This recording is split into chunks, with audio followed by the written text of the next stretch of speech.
Hi, and welcome to CryptoBiography. I'm your host, Brandon Starr, and this episode is 132, and I'm titling it Joker Isn't the Joker.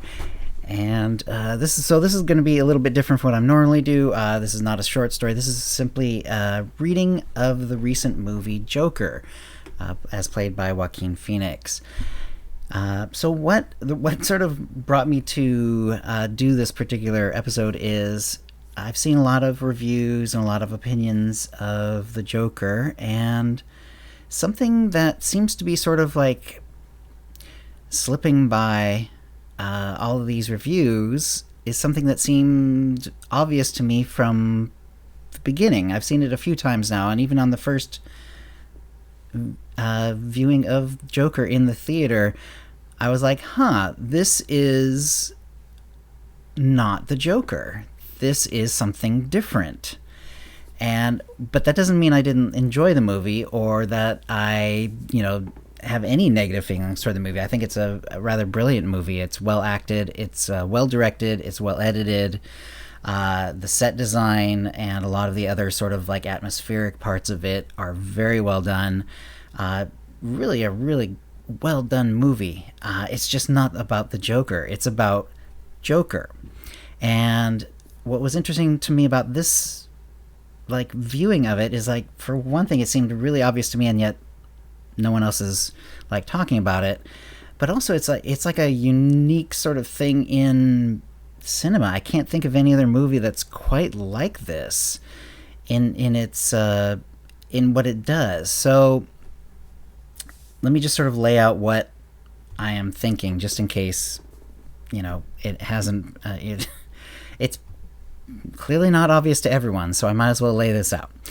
All right, so Arthur Fleck, it's set around 1980, 1981, something like that.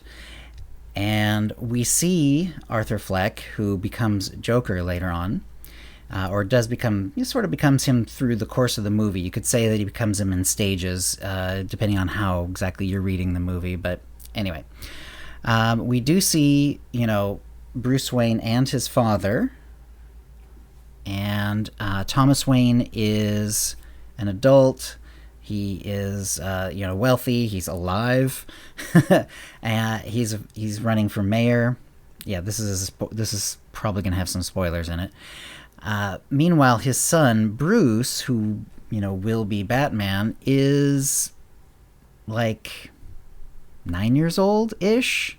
I can't remember if they exactly specify how old he is, but he's not an adult, and he's not even close to being an adult yet.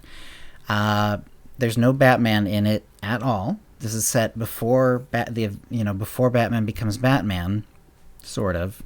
The exception being at the end of the movie when some of the people who are sort of rioting and using this sort of clown makeup, one of them follows the Waynes into the famous crime alley behind the theater and shoots Bruce and Thomas and Martha Wayne, with Bruce watching. So that event, which of course kind of sparks Batman and starts him off, happens in this movie. However, Arthur Fleck did not actually shoot him, and nor does he do anything else directly to Bruce Wayne, except the one time when he goes to the Wayne Manor. He's actually trying to find out more about his past and see if Thomas Wayne will accept him as his son, because it's a very complicated movie, because he's clearly an unreliable narrator, and it becomes sort of difficult to know sometimes what is true, even when some of the things are shown on the screen. But in any case, he clearly has seen enough information to think that it seems like Thomas Wayne and his wife, or his mother rather, Penny Fleck, had an affair when Penny Fleck was working for Thomas Wayne some 30 years ago, and had Arthur. However, there's a lot of information that also shows that she might have been insane, essentially. Had mental illnesses, on the other hand, and yet flipping it again, Thomas Wayne may have, used his wealth and privilege to sort of doctor a lot of these records and so on to make it appear that Arthur had been adopted and not actually been Penny's biological son. And all. Anyway, so the one time we do see, he's going to the Wayne Manor to try to sort this out, clearly. And he does see Bruce Wayne there, and they have an interaction, and it's very creepy.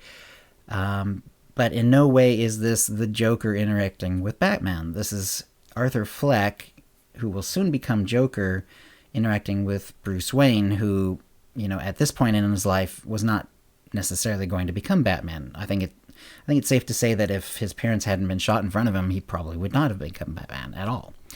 That's because that's part of his mythology.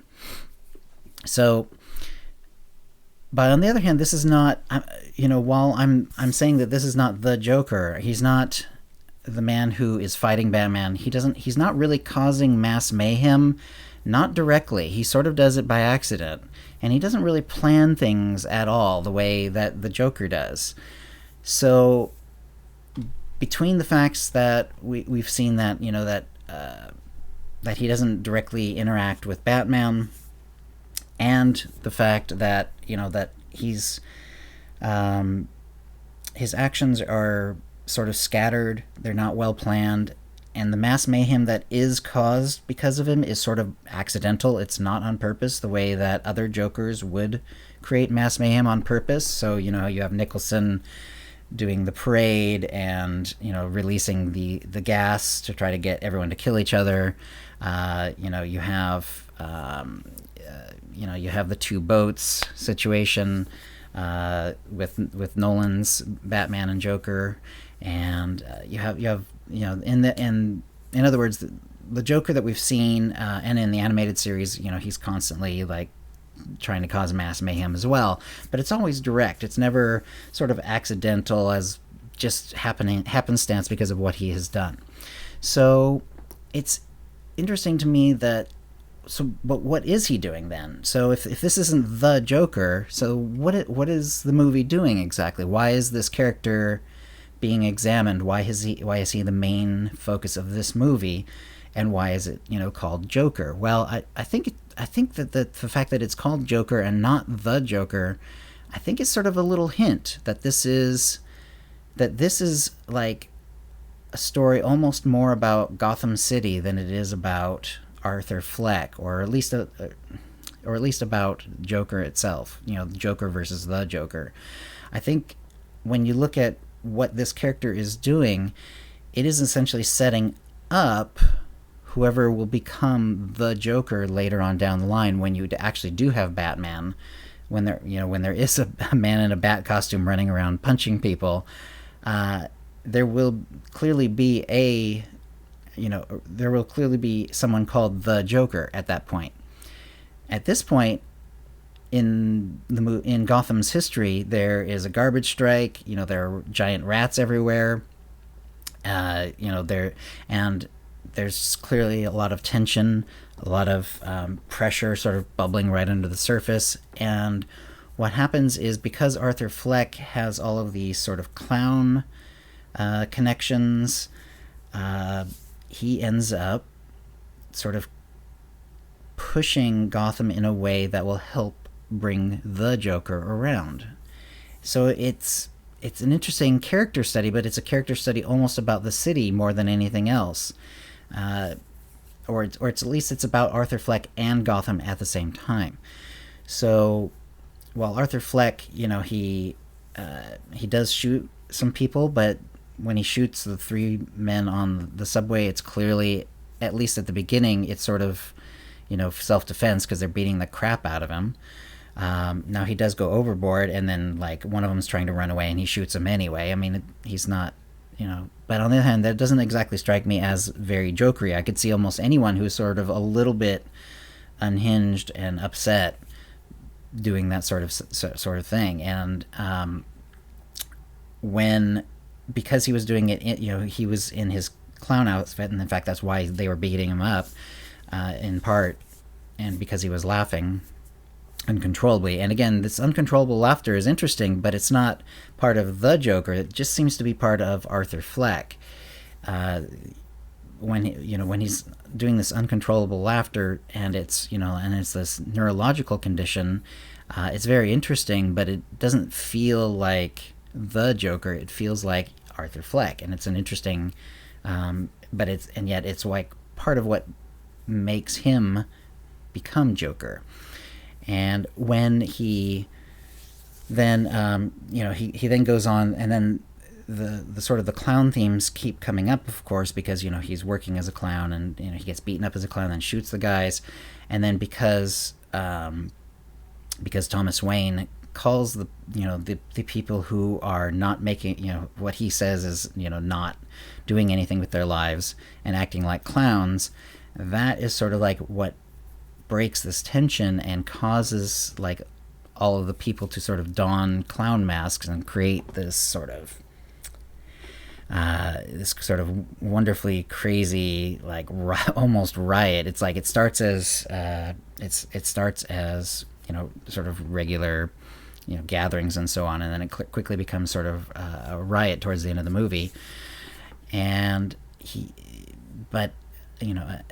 again, Arthur Fleck didn't really mean to do this, and he makes it clear, like, even if you thought, well, maybe he was planning it, well, he makes it pretty clear, during the interview on the TV show with Murray and so on, that he wasn't planning on becoming like this big symbol or anything like that. He wasn't really trying to start a movement, and that actually seems to be accurate. So what is happening instead is he gets introduced as Joker, and even here he's not exactly planning to cause mayhem. It's pretty clear that, at least right up until the moment happens, that he was probably going to shoot himself and not Murray.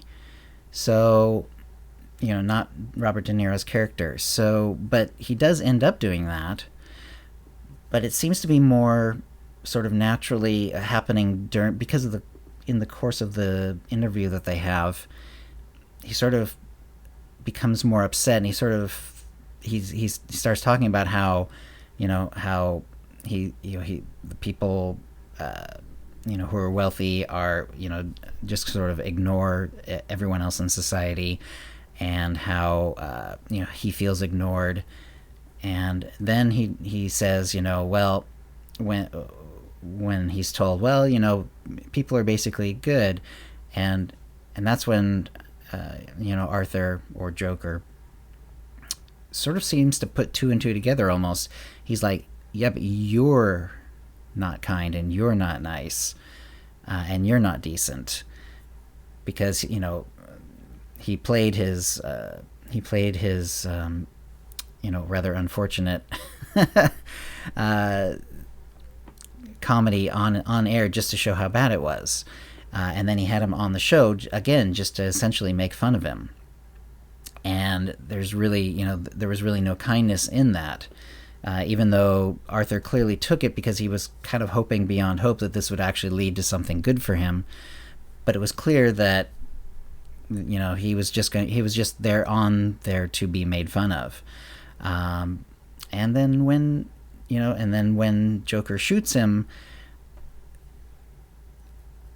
that is like it's kind of like the one murder that sort of does feel closest to the Joker. I think we're getting very close to like what the Joker is, but I don't think we ever really get there. I don't think because he's not planning this. Yes, mayhem is being caused and so on, but he wasn't planning on shooting him right up until pretty much the moment that it happened. That is not like typical the Joker behavior. This is very specifically Arthur Fleck's Joker. And again, when he's sort of swept off, he's captured by the police, but then he gets uncaptured by the clown mob and sort of put up on a pedestal, and this sort of becomes his big moment. But again, he didn't plan any of this. This is not the This is not something that has been, thought out ahead of time. Uh, there's the famous line, do I look like a man with a plan, and that sort of thing. But clearly, he always did have a plan when it's the Joker. But in this case, I think what's happening is we're not seeing the Joker. We are seeing Joker, and what it's doing is it's laying the groundwork in Gotham. It's sort of like planting these seeds that are going to bubble up and help create anyway, the Joker. Obviously this would be like 10 years down the line whenever Bruce Wayne becomes an adult and dons the mask. So I think, and I can't really think of any other movie that does something quite like this. This is very, very interesting to me, where we are seeing groundwork being laid for a character. He even calls himself Joker, but it's not really the character that we are used to in any form, even though it changes over time, and even though there's the famous line about how if there's going to be if I'm going to have my past, I'd like it to be multiple choice. In other words, like, you don't necessarily know what his past really is. And I think that's why this story works so well, is because it is a definite past, but it's not the Joker. So it kind of keeps that multiple choice going, but from a different perspective. Instead of the Joker making up something about his past, it's about something that seems to have really happened, albeit with an unreliable narrator, but that then helps give rise to the Joker later on. And yet it's not the Joker himself, in my opinion. So I'd love to hear, what you think about this. I do think, they did a wonderful job. Very interesting movie. And it actually, like most really well-made movies, it actually gets more interesting as you watch it a few times. I've now watched it 3 times. And I really think that,